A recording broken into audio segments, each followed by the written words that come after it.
সময় যেন এখানে থেমে গেছে ৭০০ বছর আগে। এই শহরের প্রতিটি ইটে, প্রতিটি গম্বুজে লুকিয়ে আছে এক অজানা রহস্য, কারো নিঃশব্দ প্রার্থনা, কারো হারিয়ে যাওয়া স্বপ্ন। রাতে যখন বাতাসে ভেসে আসে পুরনো আজানের সুর, তখন মনে হয় ইতিহাস এখনও বেঁচে আছে এই মাটির নিচে। আজ আমরা খুলে দিচ্ছি সেই দরজা যেখানে ৭০০ বছর ধরে ঘুমিয়ে আছে এক হারানো শহরের গল্প। রাত তখন নিস্তব্ধ। ভৈরব নদীর বুকের উপর এক চাঁদ ভাসছে, যেন সে নিজেই শহরের প্রহরী। রাফিদ মসজিদের নিচু পাওয়া সেই পাণ্ডুলিপি ও চাবি নিয়ে ফিরে এসেছে হোটেলে। ঘড়িতে তখন ২টা। তার চোখে ঘুম নেই। সে এখন একটাই চিন্তায়, যদি এই চাবিটা সত্যি কোনো আলোর দরজার চাবি হয়, তবে সেটা খুলবে কোথায়? পরদিন সকালে সে গেল স্থানীয় প্রত্নতাত্ত্বিক দপ্তরে। সেখানে ছিল এক বৃদ্ধ কর্মচারী, নাম আবুল খালেক মিয়া।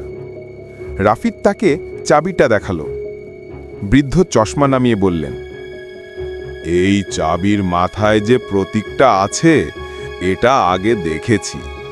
৬০ গম্বুজ মসজিদের পেছনে একটা পুরনো সমাধি আছে, সেখানে একই চিহ্ন আছে, দরজার পাথরে খোদাই করা। রাফিদের বুক ধক করে উঠল।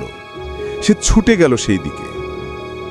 মসজিদের পেছনের দিকটা একদম নির্জন, ঘাসে ঢাকা, গাছপালা জঙ্গলের মতো বেড়ে উঠেছে। মাঝখানে এক পাথরের সমাধি, তাতে খোদাই করা আছে একই চিহ্ন, চাঁদ ও সূর্য একসাথে। রাফিদ চাবিটা পাথরের নিচের ফাঁকে ঢোকালো। একটা মৃদু ক্লিক শব্দ হলো। তারপর পাথরটা যেন নিজে থেকেই নড়ল। মাটির নিচে এক সরু পথ দেখা দিল। সেখানে নেমে যাচ্ছে পাথরের সিঁড়ি। অন্ধকার, স্যাঁতস্যাঁতে, কিন্তু বাতাসে যেন লোহা আর চুনের গন্ধ। রাফিদ টর্চ জ্বালিয়ে নিচে নামল। সিঁড়ি গুনে গুনে ২০, ৩০, তারপর ৫০ ধাপ। নিচে নামতেই হঠাৎ তার শরীরে কাঁপুনি। সামনের দিকে এক বিশাল ফাঁকা ঘর, দেয়াল জুড়ে ইটের খোদাই, আর মেঝেতে সারি সারি পাথরের কফিন। সে টর্চের আলো ঘোরাতে ঘোরাতে দেখল, প্রতিটি কফিনের ঢাকায় নাম খোদাই করা আছে। ইউসুফ গাজী, সিরাজ আলদিন, আব্দুল মুকিম, আরও অনেকে, সবাই যেন এক সময়ের সৈন্য। রাফিদ হাঁটু গেড়ে বসল। তার হাত কাঁপছে। এই নামগুলো তো ইতিহাস আর কোথাও নেই। সে ধীরে ধীরে এগিয়ে গেল ঘরের শেষ প্রান্তে। সেখানে এক বিশাল কফিন, দেয়ালের উপর লেখা, আল আমির, রক্ষক নগরীর। রাফিদ বুঝল, এটা নিশ্চয়ই কোনো প্রধান সেনাপতির সমাধি। সে কফিনের চারপাশে তাকিয়ে দেখল, দেয়ালে অদ্ভুত প্রতীক, যেন মসজিদের গম্বুজের বিন্যাস আবার এখানে খোদাই করা। ঠিক তখনই বাতাস ঠান্ডা হয়ে গেল। টর্চের আলো কাঁপছে, আর এক মৃদু শব্দ, যেন কারো পায়ের আওয়াজ। রাফিদ ঘুরে দাঁড়াল। অন্ধকারে কিছু নড়ছে। টর্চের আলো ফেলতেই সে জমে গেল। কফিনগুলোর ঢাকনা সামান্য খুলে গেছে। ভেতর থেকে ভেসে আসছে মৃদু নিঃশ্বাসের মতো শব্দ। হঠাৎ একটির ঢাকনা ধীরে ধীরে সরে গেল। ভেতর থেকে দেখা গেল এক শুকনো দেহ, কিন্তু মুখে শান্তির হাসি। তার চোখ হঠাৎ খুলে গেল। রাফিদ চিৎকার করে পিছিয়ে এলো, কিন্তু কোনো শব্দ বের হলো না তার মুখ থেকে। দেহটা ধীরে ধীরে উঠে বসল, তারপর ধীরে ধীরে ঠোঁট নড়ল। আলোর চাবি ফিরেছে, নগর জাগবে। এরপর সব নিস্তব্ধ। রাফিদ ঘরের কোণে পড়ে গেল অজ্ঞান হয়ে। ভোরে জেগে উঠল সে। নিজেকে দেখল মসজিদের উঠোনে। কে তাকে এখানে নিয়ে এসেছে জানে না।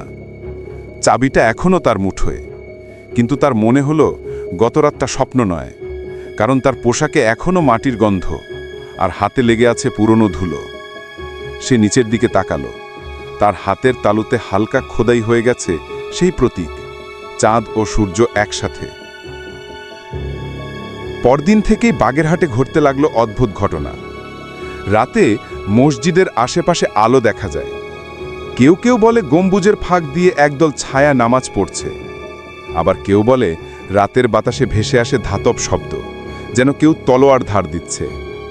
মাওলানা আশরাফ আলী বললেন, ওরা জেগে উঠছে, কিন্তু পুরোপুরি নয়, যতক্ষণ না 60 গম্বুজে একসাথে আলো জ্বলে ওরা ফিরে আসবে না। রাফিদ বুঝল পাণ্ডুলিপির আলোর নগরী কথাটার অর্থ এটাই, যেদিন 60টি গম্বুজ একসাথে আলোকিত হবে সেদিন বাগেরহাটের প্রাচীন সৈন্যরা জেগে উঠবে, তাদের রক্ষকর্তা ফিরবে। রাতে হঠাৎ ফোন এলো প্রফেসর হারুনের। তার কণ্ঠ ভারী, উদ্বিগ্ন।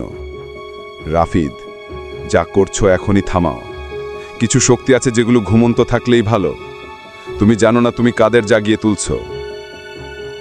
রাফিদ স্তব্ধ, কিন্তু তার মনের ভেতর অন্যরকম আলো জ্বলে উঠেছে।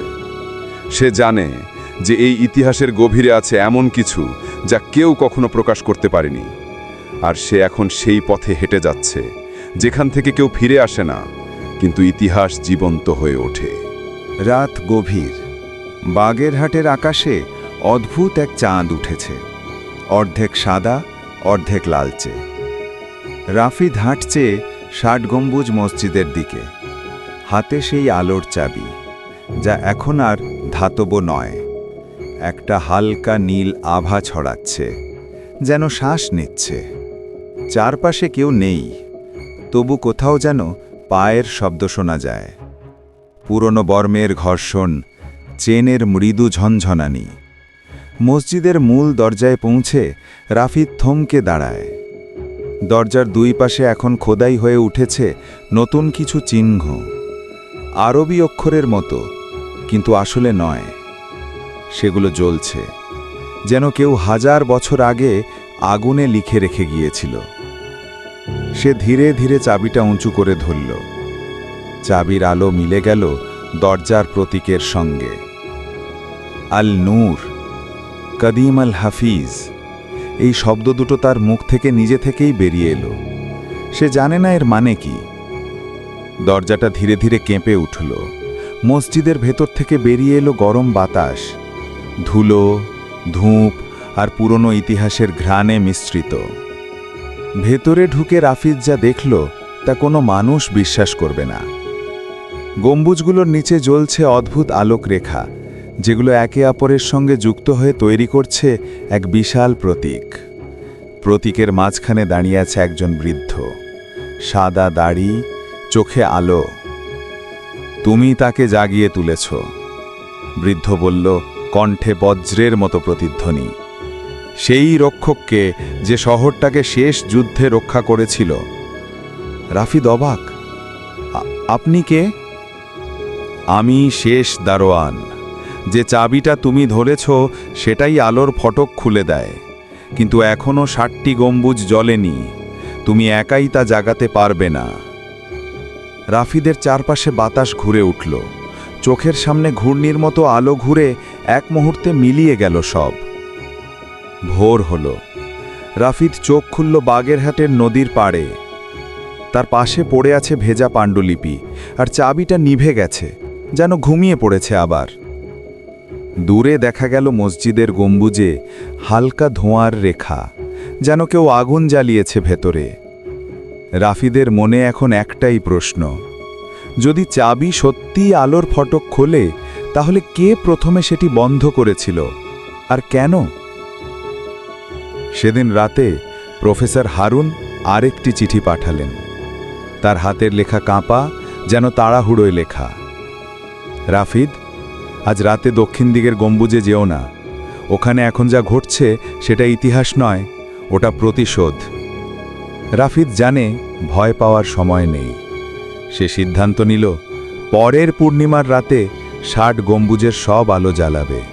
কারণ সে বুঝে গেছে এই শহরের রক্তধারার ভেতর এখনও এক রাজ্যের নিঃশ্বাস বেঁচে আছে, এবং সেই রাজ্যের নাম নূরনগর, আলোর সাম্রাজ্য, যা 700 বছর ঘুমিয়েছিল এবং এখন ধীরে ধীরে জেগে উঠছে।